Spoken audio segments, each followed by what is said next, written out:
सुबह हो जाती है, जंगल के सभी पक्षी उठ जाते हैं, लेकिन टॉनी चिड़िया बचपन से ही बहुत आलसी थी। वह हमेशा बिस्तर पर ही पड़ी रहती थी, घर का कोई काम नहीं करती, ना ही स्कूल जाती, जिस कारण उसके माँ-बाप बहुत चिंतित रहते थे। और एक दिन पता नहीं क्या होगा इस लड़की का, कितना भी समझाऊं समझती ही नहीं। बिरादरी की सारी चिड़िया हंस रही हैं मुझ पे, कहती हैं इसकी एक ही बेटी है, वो भी आलसी और निकम्मी है। चिंता मत करो भाग्यवान, जो नसीब में था वो हुआ, और आगे भी जो नसीब में होगा वही होगा। चिंता कैसे न करूं जी, बड़ी हो गई है शादी के लायक, ऐसे में कौन करेगा इससे शादी। और अगर कर भी ली तो ये वहां जाकर भी सोए रहेगी, लड़के को ही सब कुछ खुद ही करना होगा। ज्यादा मत सोचो, शादी के बाद क्या पता सुधर जाए। देखते ही देखते समय बीत गया और टॉनी की शादी बगल वाले जंगल के होनहार मिट्ठू से कर दी जाती है। और विदा होते समय माँ उससे कहती है, जाओ बेटी, खूब खुशी रहना, अपने पति की सेवा करना, मन लगाकर घर का काम करना, पति को किसी भी प्रकार की दिक्कत ना होने पाए। उस जंगल के पक्षी ये ना बोले कि टॉनी की माँ बाप ने अच्छे संस्कार नहीं दिए। टॉनी के माँ बाप ने उसे नम आंखों से विदा कर दिया, ये सोचकर कि ससुराल जाकर वह सुधर जाएगी। मगर टॉनी के दिमाग में तो कुछ और ही चल रहा था।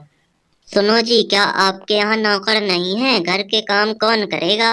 अरे हम और तुम दो ही तो लोग हैं, नौकर की जरूरत ही क्या है। मिल बांट के काम कर लेंगे। लगता है यहाँ का सारा काम मुझे ही करना होगा। अरे ये मैं कैसे करूँगी, मुझे तो कुछ सोचना होगा। 2-3 दिन तो उसने थोड़ा बहुत काम किया, लेकिन उसके बाद उसके दिमाग में एक प्लान ने जन्म ले लिया था। और शाम को पति जैसे ही घर आया, उई माँ मर गई रे, हे भगवान क्या करूँ इस दर्द का। अरे क्या हुआ, क्यों चिल्ला रही हो, सुबह तो ठीक थी।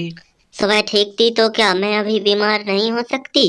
मेरे पैर में बहुत तेज दर्द हो रहा है, मैं अब कोई भी काम नहीं कर पाऊंगी। मिट्ठू बहुत ही सीधा था, अपने ऑफिस से कुछ दिन की छुट्टी लेकर वो घर के सारे काम करता, जंगल से खाना खोज कर लाता, यहाँ तक कि टॉनी को खाना भी बिस्तर पर देता, जिससे कि वह जल्दी ठीक हो जाए। मगर टॉनी तो बीमार होने का नाटक कर रही थी। जब वह ठीक नहीं हुई तो मिट्ठू ने उसे डॉक्टर के पास चलने का कहा, मगर टॉनी ने मना कर दिया। और फिर कुछ दिन के बाद वो किसी काम से डॉक्टर के क्लिनिक से गुजर रहा था, तभी उसने एक मरीज की आवाज सुनी। डॉक्टर साहब, मेरी बीवी के पैर में कल से बहुत तेज दर्द हो रहा है, कोई दवाई दीजिए। ठीक है, चिंता न करने की कोई बात नहीं है, आप उसे गन्ने के रस में पुदीना मिलाकर पिलाइए, वो ठीक हो जाएगी। यही बीमारी तो टॉनी को भी है, मतलब मुझे यही दवाई टॉनी को देनी पड़ेगी, तभी जाके वह ठीक होगी। इतना सोचकर वो वहां से उड़ गया। उसने बाजार से गन्ना खरीद कर लिया और उसके रस में पुदीना मिलाकर टॉनी को पिलाया। ठीक है टॉनी, अब तुम आराम करो, मैं जंगल जाकर कुछ सब्जियां और फल लेकर आता हूँ, तब तक तुम्हारे पैर का दर्द भी ठीक हो जाएगा।